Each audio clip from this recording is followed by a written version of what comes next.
হযরতে মূসা আলাইহিস সালাতু ওয়াস সালাম ফেরাউনের রাজদরবারে চলে গেল। ফেরাউনকে আহ্বান করলো আল্লাহর পথে আসার জন্য। কুলু লা ইলাহা ইল্লাল্লাহু মূসা কালিমুল্লাহ, ইসলামের দাওয়াত দিল, ঈমানের দাওয়াত দিল। এখন ফেরাউন তো অগ্নিশর্মা হয়ে গেল, সে মারাত্মকভাবে গোসান্বিত রাগান্বিত হয়ে গেল। সে সমস্ত মিশরের যতগুলো জাদুকর আছে তাদেরকে আহ্বান করে বললো যে তোমরা জাদু প্রদর্শন করো। কেউ বাঘ বানাইলো, কেউ ভল্লুক বানাইলো, কেউ হাতি বানাইলো, কেউ ঘোড়া বানাইলো, কেউ সাপ বানাইলো।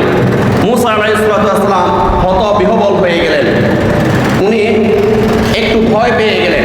আল্লাহ পাক রব্বুল আলামিন বললেন, হে মূসা আলাইহিস সালাম আপনি ভয় পাবেন না।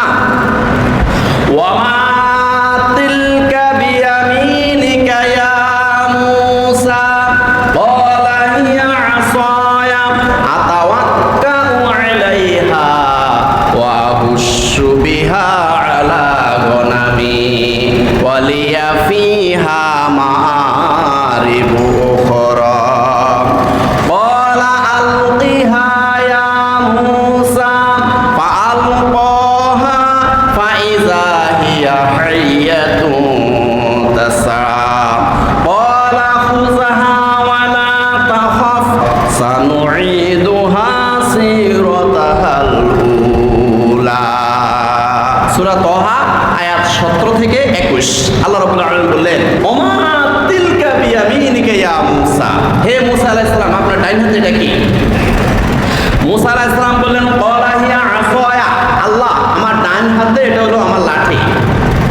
আতাওয়াক্কাউ আলাইহা, এই লাঠিতে ভর করে আমি ছড়ি। ওয়া আহুশশু বিহা আলা গনামি, আমার যে ছাগলের পাল আছে এই ছাগলের জন্য আমি পাতা পারি।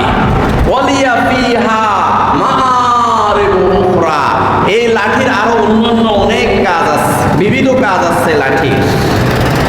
তখন আল্লাহ রাব্বুল আলামিন বললেন, ক্বালা আলকিহা ইয়া মূসা, হে মূসা আলাইহিস সালাম এই লাঠিটা আপনি মাটিতে ছুঁড়ে ফেলেন।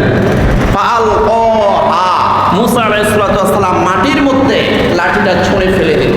ফাইযা হিয়া হাইয়াতুন তাসআ, সাথে সাথে একটা আজদাহা সাপ হয়ে গেছে। আজদাহা সাপ হয়ে এটা ফুসফুস করা শুরু করলো, এটা ছুটাছুটি করা শুরু করলো। আর মিশরের সমস্ত জাদুকররা যতগুলো জাদু প্রদর্শন করেছে সবগুলো জাদুকে মূসা আলাইহিস সালামের মুজিজার লাঠি মার্কা সাপে এগুলো সব খেয়ে ফেললো। এখন মূসা আলাইহিস সালাম